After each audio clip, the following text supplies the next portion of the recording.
Morning. I've got a code. I'm feeling a little bit under weather. So, hopefully, my germs aren't transferable via your screen. What are you watching this on? I'm soldiering on. Show must go on, as they say. Also, I'm going to be giving away spoilers for this week's film somewhere in time. I will be talking about the ending. So if you've got any desire to watch it, get it watched before you watch this, because I'm going to ruin it for you. Okie doke. Hey up, Ravers. Spring is here. The warm weather is just around the corner, I'm led to believe. Sod's law, I've got my standard code. Just as the weather seems to be picking up a bit, I got my standard code. But, I asked the nickel ratings over on my Patreon page for their spring-themed suggestions. And it could have been as vague as they wanted. It could have been out to do with Easter, or clocks changing, or spring things like pickled lambs, stuff like that. So we had some great suggestions on the rotating review randomiser. And it selected somewhere in time.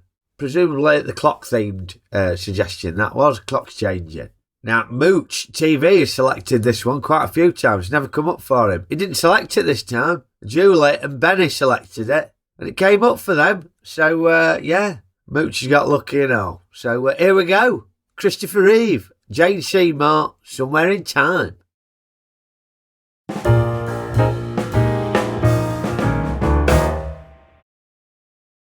Right, Somewhere in Time. Well, it kicks off in 1972. Year before me and Denise got married. And we see Christopher Reeve as a student playwright, Richard Collier, who's celebrating the opening night of his new play, which looks like it's gone down a storm. Everybody's blowing smoke up his arse. But this old lady has been sat in the audience watching his play. And everything stops as she walks across the room to meet him. Incidentally, is that William H. Macy off Fargo? It looks like him. And the old lady walks up to Norman Collier, plants an antique pocket watch in his hand, and says, "Come back to me." And then she buggers off. But he ain't got a Scooby. What's going on? Suddenly be given this antique pocket watch, though, so, might be worth getting it on eBay. And we fast forward 8 years, and we can see that Collier has gone on to become a successful playwright. Because we get this panning shot across his very snazzy office with a great view across Chicago. Let's just pause that there. What plays has he written? What have we got? Too Much Spring. That was his first one, weren't it? Of Course I Love You, Don't I? A new comedy by Richard Collier. And Passionate Apathies. Crikey, they all sound shit, them, to me. Especially Passionate Apathies. Now, because he's matured here now, he's a mature young man now. He ain't a student anymore. And we can tell because his hair, he's got a nice, neat parting in it. And it's swept back neatly behind his ears. Whereas in 1972, it were all shaggy and unkempt, like a student. And I'm guessing he's struggling with a spotted writer's block. He's so frustrated he scrunches his latest effort up and chucks it in the bin. So, in search of some inspiration, he buggers off on a road trip. But he doesn't really know where he's going, he's just driving aimlessly. Until he passes the Grand Hotel and thinks, oh, that looks good, I'll stay there. And after checking in, he gets taken up to his room by hotel porter Arthur. Well, I've been here since 1910. 1910? Uh-huh. Oh, yeah, he's been there for decades, hasn't he? Decades. Have we ever met before? Have we ever... No, I don't think so. No, definitely haven't met before. No chance of that. Now, as we all know, you can't be creative on an empty stomach, can you? So Collier heads to the dining room for a nosh. Yeah, when do you open? In about 40 minutes, sir. Oh, right, he's going to have to kill some time now. So he decides to have a mooch around the hotel's Hall of History, where he finds his son drawn to this photograph of Jane Seymour. Well, obviously, she ain't Jane Seymour in this. We don't know who she is yet. The name is missing on the name tag underneath the photo, but it's Jane Seymour. So, desperate to find out who this mystery woman is, Collier asks the bloke who's been there since 1910, Arthur, who is Jane Seymour? Not Jane Seymour. You get what I mean. That's Elise McKenna. She was a famous actress in her day. Yeah, he's got an excellent memory as Arthur, hasn't he? Which makes it all the more surprising that he thought he'd seen Collier before. Because obviously he hasn't. There's no way he could have seen him before. Because Collier's never been there. Never been there. And he wrote, Collier develops a fascination with this photograph, as demonstrated by this montage, accompanied by this very romantic John Barry soundtrack.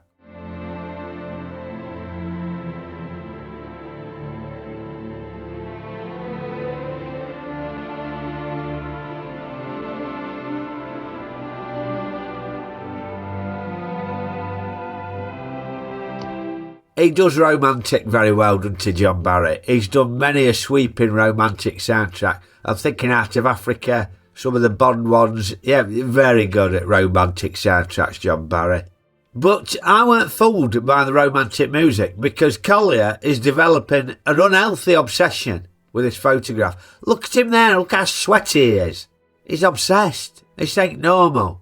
And every night he's tossing and turning in bed. Hopefully not too much of the tossing. It's a hotel bedroom. But yeah, he can't sleep, can he? Restless just thinking about this Elise McKenna. He's obsessed. Absolutely obsessed with her. So, when you're obsessed with a lady in a 70-year-old photo, the natural next step is to pop to the library to do a bit of background research. And bugger me if it doesn't turn out to be the old woman who gave him the pocket watch at the beginning of the movie. So, having done your background research, naturally the next step is to visit your old college professor to find out... Is time travel possible? Yeah, this is all perfectly normal behaviour. Become obsessed with a woman in a 70-year-old photo and then travel back in time to meet her. Perfectly normal. And he wrote his own professor describes this technique that he's previously used to hypnotise his son in order to go back in time. I closed my eyes and fed a suggestion into my brain. It's August 1571. I am in the Hotel del Vecchio, and I spelled out the details for myself and did it over and over and again and again and again. But did it work? Did he travel back in time? I'll never really know. I know. I've never done it since. You didn't do it then. And I'm not sure I'd want to do it again. You didn't do it then, mate. No. And if it really did happen... It didn't. I was only there a fraction of an instant, remember? No. A flicker. Yes, sir, I understand that, but you were there. It wasn't. I thought so. That's a hard no. And wrote after talking to his deluded nutcase of a professor, Collier is invigorated and enthused to try this time travel technique for his son. And he gives his son a nickel haircut, which doesn't look any different from his 1980s hairstyle anyway. And he's popped to a fancy dress shop, Mr. Ben style, to get his son a period costume. And then records a son hypnosis tape and removes all the details from the room that would remind him that it's 1980. It is 6 p.m. on June 27th, 1912. You have traveled back in time. Soon, you will open your eyes. Now listen to me. Listen to me. You are in 1912. Except it's not. It ain't working, is it? But pretty bloody obvious that the electric lights in the tape recorder ain't exactly 1912 period features, are they? So, a frustrated and dejected Collier is on the verge of giving up when he spies an old guest book in the Hall of History, which inspires him to rummage around the hotel's attic to try and find an old guest book from 1912. And sure enough, not only does he find it, but when he scans through the names who've signed in, who should he see? Norman Collier, Richard Collier, his own name. So he were there in 1912. So with renewed determination and a bit more common sense in getting rid of his bloody tape player, Collier has another go at hypnotising his son. And this time, it works! There he is, back in 1912. Amazing. He can't believe it. Oh, there's somebody in the room with him. Oh, it's a lady in her undercrackers. And he's just ogling her. Cracky, he ain't been back in 1912 2 minutes. He's already committing a sex offence. And wrote, after he's met a 5-year-old Arthur in the hotel lobby. Are you Arthur? Yes, sir. You see, Arthur did recognise him. He knew he'd seen him before. He has got a good memory. Collier then proceeds to track down Elise McKenna, his mystery woman. And there she is, he spots her. He's travelled across decades so he can meet his true love. And it's all accompanied by this romantic music from John Barry.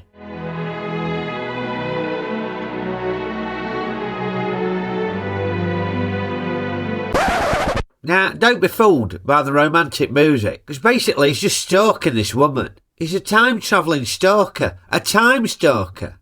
Sounds like a crappy 1980s action series, Time Stalker, doesn't it? So yeah, the music makes it sound romantic.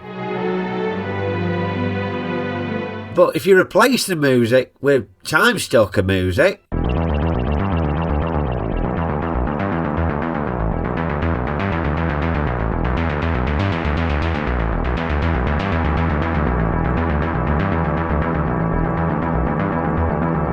yeah, it's not quite so romantic anymore, is it? Is it you? Is it you? Are you the one who's been doing the heavy breathing in the bushes outside my hotel room? And no sooner has he met her than she gets whisked away by her manager, William Fawcett Robinson, played by Christopher Plummer. Always very good at playing baddies, Christopher Plummer, isn't he? He's obviously the baddie in this scenario. Oh, that's what he's supposed to be. Because if this were an episode of Time Stalker, he's probably the good guy, isn't he? Protecting the lady from the sinister time-travelling stalker.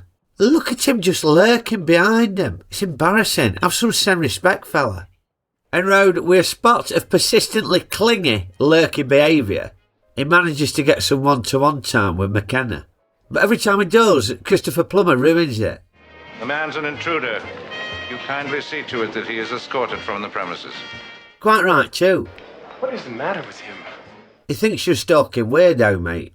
And obviously, Christopher Plummer is always very good, isn't he? And he understands the assignment here. He knows he's the antagonist. And he does it very well, even if at times it does look a bit too much like Colonel Sanders from Kentucky Fried Chicken. But eventually, Collier and McKenna are able to do a runner and get some alone time. And we see a montage of them having a lovely day together, all cleverly set to John Barry's music. Because obviously McKenna has to fall in love with Collier because the script says she does. So we don't actually hear any dialogue here. Because if we did, it might be that Collier were talking a load of shit. I mean, let's be honest, it looks like he is, doesn't it? Instead, the director's able to tell Jane Seymour to just look besotted with him, will you? Lovely. But fall in love with him she does, even though he's been wearing the same clothes 3 days running. He must honk. And despite Christopher Plummer's evil efforts to keep them apart, so that Collier doesn't ruin McKenna's acting career, they are able to find each other again and consummate their relationship with a spot of nookie. So there we go. And just as we're thinking that they're now going to live happily ever after, Collier is rummaging around in his suit pockets and finds this. Oh no! It's a 1979 coin, which instantly breaks Collier's hypnosis and catapults him back to 1980. Oh no! Now I've got a problem with this though. Because that didn't take much to break his hypnotic state. So why didn't other things break his hypnotic state? For example, I'd like to draw your attention to the fact that he's just had it off with Jane Seymour. And as we can see from the film, they were in the nude, they got the kit off. Well, surely he'd have seen his 1980s underpants, wouldn't he? Why didn't they break his hypnosis? And don't try and tell me he'd have had some period underpants from the costume shop. How would he have explained that one? Oh yeah, I took us in a pair of period costume underpants as well because I'm a time stalker and I'm planning on getting my end away with Jane Seymour. Give me a break. Any road, we see the heartbroken Collier trying in vain to send his son back to 1912 to no avail. And this broken man is now just shuffling aimlessly around the hotel's grounds. Very sad. Christopher Reeve does this brilliantly. He looks so traumatised, bless him. Look at that, he just can't do anything. He's just sat there. He misses Jane Seymour so much. He's not got the drive to do anything.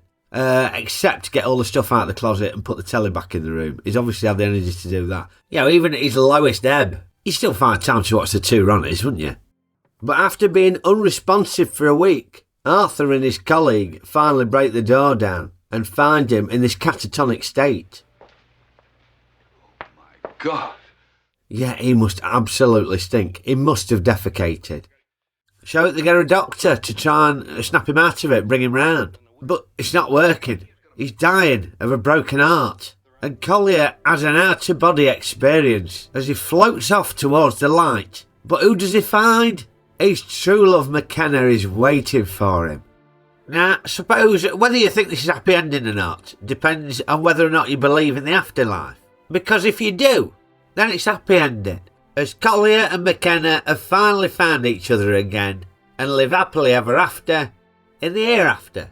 But if you don't, then presumably this is just the last-ditch fever dream hallucinations of a broken-hearted time stalker who's about to drop off the twig.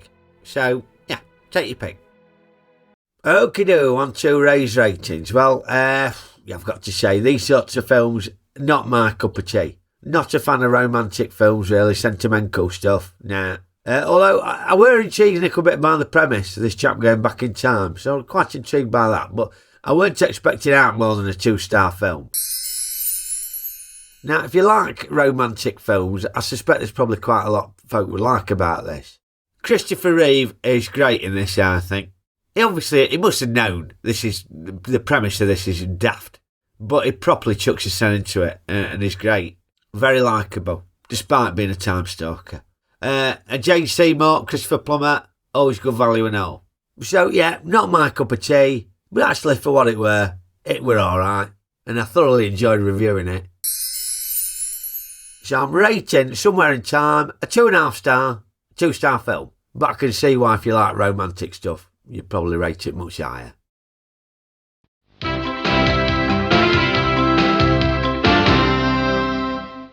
A time traveller and a master of disguise with an eye for the ladies. Christopher Reeve is Time Stalker. There's no need to be afraid of me. You're meant for love. For me. Nobody is safe from the Time Stalker. Thursdays at 11:30 on Central. Thank God that programme never got commissioned. It's basically Quantum Leap for bigamists.